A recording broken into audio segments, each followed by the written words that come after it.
জীবনে এমন কিছু কিছু সময় আসে যখন মনে হয় এই বুঝি হেরে গেলাম, এই বুঝি সব শেষ হয়ে গেল, আর কখনোই বুঝি উঠে দাঁড়াতে পারবো না। এই সময়গুলোতে ইচ্ছে হয় সব কিছু ছেড়ে ছুড়ে দিয়ে কোথাও যেন একটা হারিয়ে যায়, এমনকি বাঁচার ইচ্ছেটুকুও থাকে না। কি করবেন জীবনে এমন একটা সময় আসলে? জীবনে এমন একটা সময় আসলে মনে রাখবেন আপনার জন্য ভালো কিছু একটা অপেক্ষা করছে, তাই আপনাকে জিততেই হবে। আর জিতার আগে এই যে মানসিক টানাপোড়েনটা, এটা হলো আপনার যুদ্ধ, অর্থাৎ নিজের সঙ্গেই নিজেই যুদ্ধ করা। আপনার প্রতিপক্ষ আপনি নিজেই। আর এই যুদ্ধে আপনি জিতবেন কেমন করে?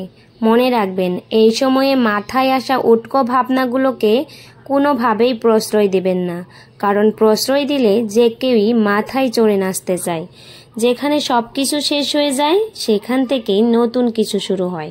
জীবনটা এমনই, ভালো মন্দ নিয়েই জীবন। আপনাকে ভালো কিছু পেতে হলে অবশ্যই ধৈর্য ধরতে হবে। মা মেয়ে মিলে সুন্দর একটা জায়গায় সুন্দর একটা মুহূর্ত কাটাইলাম। আল্লাহ হাফিজ।